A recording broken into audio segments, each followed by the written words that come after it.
Times now Bharat पर आपका स्वागत है। आपके साथ मैं हूं राकेश पांडे। 2023 का साल भारत के लिए सबसे अहम साबित होने जा रहा है। माना यह जा रहा है कि साल भारत में नए बदलावों का साल होगा। यह बदलाव सामाजिक, आर्थिक और इंफ्रास्ट्रक्चर के ढांचे को तेज गति देगा। यह इसलिए भी क्योंकि 2024 का संग्राम बदलावों की इसी कसौटी पर लड़ा जाएगा। पीएम मोदी ने दक्षिण भारत से इसकी शुरुआत भी कर दी है। 2024 के महासंग्राम का अपना पहला रोड शो करके दक्षिण से उत्तर और पूरब से पश्चिम तक मोदी विजन अपने 24 के निशान पर सध चुका है। रिपोर्ट देखिए।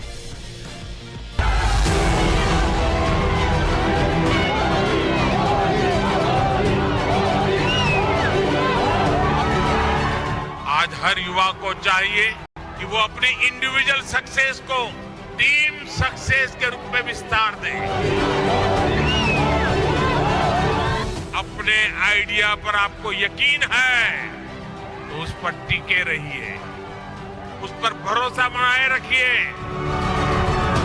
भारत का ये बढ़ता हुआ सामर्थ्य, भारत का ये दमखम, भारत की जड़ों से जुड़े हर व्यक्ति का सीना चौड़ा कर देता है।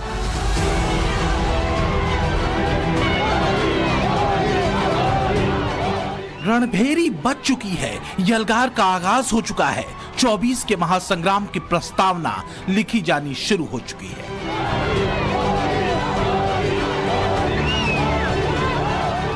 – 2024 के महासमर के लिए पीएम मोदी का ये पहला रोड शो है। कर्नाटक के हुबली में मोदी के रोड शो में उमड़ी भीड़ ने साबित कर दिया कि 24 के रण में ब्रांड मोदी की चुनौती कहीं बड़ी और कड़ी है। 24 का संग्राम भारत के भविष्य का सबसे बड़ा दांव है।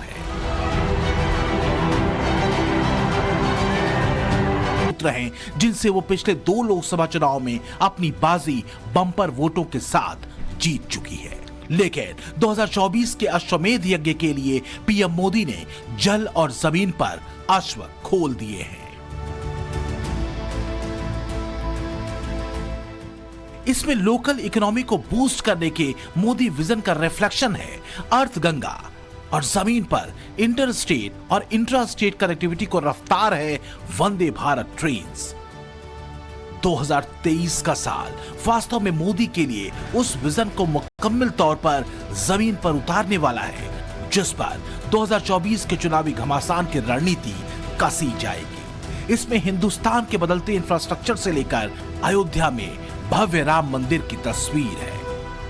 21वीं सदी का ये दशक भारत में इंफ्रास्ट्रक्चर के कायाकल्प का दशक है। इस दशक में भारत के लोग आधुनिक इंफ्रास्ट्रक्चर की जो तस्वीर देखना जा रहे हैं, जिसकी कल्पना तक किसी जमाने में मुश्किल थी, चाहे घर, टॉयलेट, बिजली, पानी, कुकिंग गैस, शिक्षण संस्थान और अस्पताल जैसा सामाजिक इंफ्रास्ट्रक्चर हो, डिजिटल इंफ्रास्ट्रक्चर हो या फिर रेलवे, हाईवे, एयरवे और वाटरवे जैसा फिजिकल कनेक्टिविटी। मोदी का मुद्दा है विकास के पहिए को स्थानीय अर्थव्यवस्था से जोड़ने का, जिसका सबसे बड़ा उदाहरण है अर्थ गंगा योजना।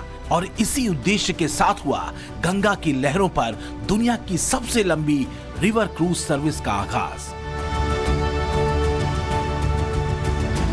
इसका सीधा असर इकोनॉमिक फ्रंट पर इस 5 स्टार क्रूज के रास्ते में पड़ने वाले इलाके के लोगों पर पड़ेगा। 2014 के बाद से बदली हुई काशी ने आस्था और अर्थव्यवस्था की ये जुगलबंदी बखूबी आजमाई है। रोजगार बढ़ गया हम लोगों का 2014 के बाद से, जब से प्रधानमंत्री हुए हैं प्रधानमंत्री जी, उसके बाद से मतलब नाव का व्यापार यहाँ पे बढ़ा है। कभी आप लोगों ने सोचा था कि जो जिस गंगा के आचमन योग्य पानी मतलब नहीं कहा जाता था कि पानी आचमन योग्य है, वहां पर अब नाव चल रही है, क्रूज चल रही है, कितना रोजगार में बढ़ा है? नहीं, रोजगार तो बहुत बढ़ गया, बता तो रहे हैं, रोजगार बढ़ा है। क्रूज के आने से हम लोगों को कोई विशेष दिक्कत नहीं है। नाविक समाज के लिए खासतौर से रोजगार बढ़ा है, घटा है, क्या स्थिति है? नहीं, रोजगार तो बढ़ा हुआ है। जैसे मसलन क्या आंकड़े हैं, कुछ पहले कैसे हालात थे, अब कैसे हालात हैं, कितने change पहले हुए तो लोग उतना काशी वाराणसी जानते नहीं थे, लेकिन जब से हाईलाइट हुआ है और ये विश्वनाथ मंदिर का कॉरिडोर बना है, उसके बाद से लोगों का आना काफी बनारस में हुआ है। इसके चलते हम लोग का भी रोजगार, नाव में आने जाने वाले की संख्या बढ़ गया है बहुत। बढ़ गया है? लगता है कि जब से कॉरिडोर बना उसके बाद से तमाम जो पर्यटक हैं, देश विदेश की जो सैलानी हैं, वो बनारस पहुंच रहे हैं, अब बड़ी संख्या में पहुंच रहे हैं, तो उसकी वजह से आप लोग का भी रोजगार बढ़ा है? जी बढ़ रहा है, रोजगार बढ़ रहा है। अभी तो नया घाट नमो घाट भी बना है, जो ज्यादा से ज्यादा लोग नमो घाट के लिए जा रहे हैं। जो कस्टमर आ रहे हैं वो नमो घाट और कॉरिडोर के लिए मांग कर रही है, और हम लोग इसको घुमा भी रहे हैं अच्छे से। पहले मतलब कि ये उस पार था, थोड़ा घाट वोट घूमते थे, इस तरह से था, लेकिन 2014 के बाद से रोजगार बहुत काफी बढ़ गया है। अगर हम एक मोटे तौर पे हम ये जानने की कोशिश करें कि एक दिन में पहले आप कितना कमाते थे और अब उसमें कितना वृद्धि हुआ है? हम लोगों का कोई लिमिट नहीं है, फिर भी एक कितने परसेंटेज के बारे में बताइए, कितना परसेंट? जैसे 1000-1500 रुपया तो रोज का मतलब हो जाता था, अभी थोड़ा बढ़ गया है, तो 2500-3000 तक लोग कमा लेते हैं। मतलब सीधे 100 गुना, मतलब 100% का डबल हो गया, डबल ट्रिपल हो गया। काशी से रवाना हुआ गंगा विलास क्रूज 52 दिनों में 3200 किलोमीटर का सफर तय करेगा।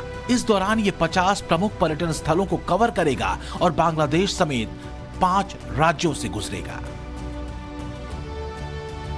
और इसका जो रूट होगा वो होगा वाराणसी, पटना, कोलकाता, ढाका, गुवाहाटी और डिब्रूगढ़। तो एक तरफ बदलते भारत की तस्वीर पर दांव है, एक तरफ धर्म और विकास की प्रतिबद्धता है, एक तरफ भारत को विश्व मंच पर टॉप 3 में पहुंचाने की बेचैनी है, तो दूसरी तरफ विवादित बयान, राजनीतिक हमले, तीखे तंज और मोदी सरकार के हर एक कदम का मजाक। पांडवों ने डिमोनेटाइजेशन किया क्या? नोटबंदी की थी क्या? गलत जीएसटी लागू की थी क्या? कभी करते? कभी नहीं करते।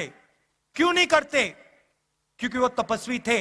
आप युवाओं के पास अगर कोई नया आइडिया है तो याद रखें कि आपका उपहास हो सकता है, विरोध हो सकता है, लेकिन अगर अपने आइडिया पर आपको यकीन है तो उस पर टिके रहिए, उस पर भरोसा बनाए रखिए। आपकी सफलता मजाक बनाने वालों की सोच से कहीं बड़ी साबित हो। उपहास तो तब भी हुआ था जब 2014 में पीएम मोदी ने काशी विश्वनाथ कॉरिडोर से लेकर अपनी कर्म भूमि काशी को क्वेटो की तर्ज पर बदलने का संकल्प लिया था। विपक्ष के लिए मोदी का काशी संकल्प सिर्फ हवाबाजी थी, जबकि बनारस ने मोदी के संकल्प पर भरोसा किया और 2019 में नई काशी को न सिर्फ देखा बल्कि जिया भी। 2014 में काशी में मोदी को 5,81,000 से ज्यादा वोट मिले थे। बनारस के आधे से ज्यादा वोटर्स का भरोसा मोदी के संकल्प पर था और उनकी जीत का मार्जिन 36% का रहा था।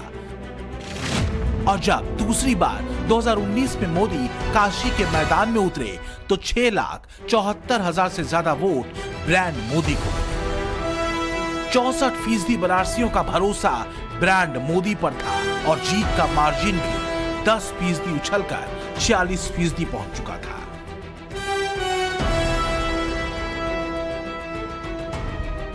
लेकिन सवाल आगे के हैं। जल और जमीन पर दौड़ते मोदी के विकास अश्व क्या किसी की आंखों में चुभ रहे हैं? क्या पीएम मोदी का विकास धर्म का संकल्प किसी को अखर रहा है? पिछले दिनों कई जगहों से वंदे भारत ट्रेन पर पथराव की खबरें आई, जबरदस्त तोड़फोड़ की गई। खासतौर से बिहार, पश्चिमी यूपी, पश्चिम बंगाल और आंध्र प्रदेश में वंदे भारत ट्रेनों को पत्थरबाजों ने निशाना बनाया। वंदे भारत ट्रेन की पूरी सीरीज दरअसल मोदी के विकास संकल्प और ट्रांसपोर्टेशन को रफ्तार देने का सबसे बड़ा और असरदार सिंबल है। देश में कुल 7 रूट्स पर वंदे भारत ट्रेन दौड़ रही है। इसमें नई दिल्ली वाराणसी, नई दिल्ली वैष्णो देवी, गांधीनगर मुंबई, दिल्ली अब अंदौरा, चेन्नई मैसूर, नागपुर बिलासपुर और हावड़ा न्यू जलपाईगुड़ी रूट पर वंदे भारत एक्सप्रेस दौड़ती है। 19 जनवरी को पीएम मोदी विशाखापत्तनम सिकंदराबाद वंदे भारत ट्रेन को हरी झंडी दिखाकर रवाना करने वाले हैं। इससे पहले ही 11 जनवरी को इस ट्रेन पर मेंटेनेंस के दौरान शरारती तत्वों ने अपने पत्थरों का निशाना बनाया। सवाल यह है कि वंदे भारत एक्सप्रेस पर पथराव क्यों? क्या मोदी से चिढ़ ट्रेन पर निकाली जा रही है? क्या बदलते इंफ्रास्ट्रक्चर की तस्वीर डरा रही है? जो लीडर हैं क्षेत्रीय, वो मोदी जी से नफरत करते करते जो विकास की परियोजनाएं हैं उनका भी विरोध करते हैं, और अगर वो लागू हो जाती हैं तो इस तरह की अराजकता, हिंसा देखने के लिए सामने आती है, जो चिंतन है। तो क्या मोदी का राजनीतिक विरोध वंदे भारत ट्रेन पर पत्थरबाजी की शक्ल में उतर रहा है? विकास के सिंबल पर पत्थरबाजी करके खींच और चिढ़ निकाली जा रही है। धर्म, कर्म और अर्थ के 3 सूत्र से कसी सकारात्मक बदलाव की तस्वीर विपक्ष के सामने खींची वो लकीर है जिसे लांघ पाना मुश्किल दिखता है। तो क्या इसलिए पत्थरबाजी के नफरती एजेंडे को धार दी जा रही है? क्या पत्थरबाजों की ये वो लॉबी है जो 2024 के महासंग्राम के परिणामों का अंदाजा शायद लगा चुकी है, जो मोदी की योजनाओं का उपहास उड़ाने के आगे उनकी योजनाओं पर पत्थर बरसा रही है? जिस बदलाव पर दुनिया फिदा है, क्या उसी बदलाव से अब विरोधी बिलबिला रहे हैं? भारत दुनिया का तीसरा सबसे बड़ा स्टार्टअप इकोसिस्टम बनता है जब मोबाइल मैन्युफैक्चरिंग जैसे क्षेत्रों में, इलेक्ट्रॉनिक मैन्युफैक्चरिंग के क्षेत्र में मेक इन इंडिया का डंका बजता है, जब भारत अपने दम पर Tejas fighter plane, aircraft carrier, INS Vikrant और अरिहंत जैसी न्यूक्लियर सबमरीन बनाता है, तो स्वाभाविक है दुनिया और दुनिया के लोगों में क्यूरियोसिटी होती है कि भारत क्या कर रहा है, कैसे कर रहा है। इसमें शक नहीं कि पिछले 9 सालों में रेलवे के इंफ्रास्ट्रक्चर में कमाल का बदलाव देश ने देखा है, और मोदी के विकास मॉडल ने एक बड़ी लकीर इन बदली हुई तस्वीरों के जरिए रेल ट्रांसपोर्टेशन में खींची है। इस रफ्तार को मोदी आगे भी बनाए रखना चाहते हैं। यही वजह है कि यूनियन बजट 2023-24 में कुल 200 से 300 नई वंदे भारत ट्रेन चलाई जाने का प्लान है। इसमें भी 15 अगस्त 2023 तक 75 वंदे भारत ट्रेन बनाए जाने की योजना है।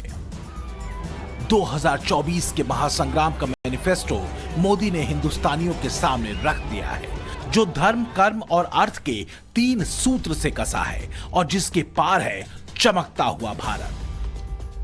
मोदी मैजिक में असल मुद्दा वास्तव में संकल्प को धरातल पर उतार देने का है। फिर चाहे वो 2024 के साल के पहले पन्ने पर भव्य राम मंदिर का लोकार्पण हो, हिंदुस्तान को विश्व की तीसरी अर्थव्यवस्था बनाने का लक्ष्य हो, इंस्टीट्यूशन और इनोवेशन पर फोकस हो, लोकल इकोनॉमी को बूस्ट करने का मंत्र हो, या फिर 21वीं सदी के भारत की ग्लोबल तस्वीर हो।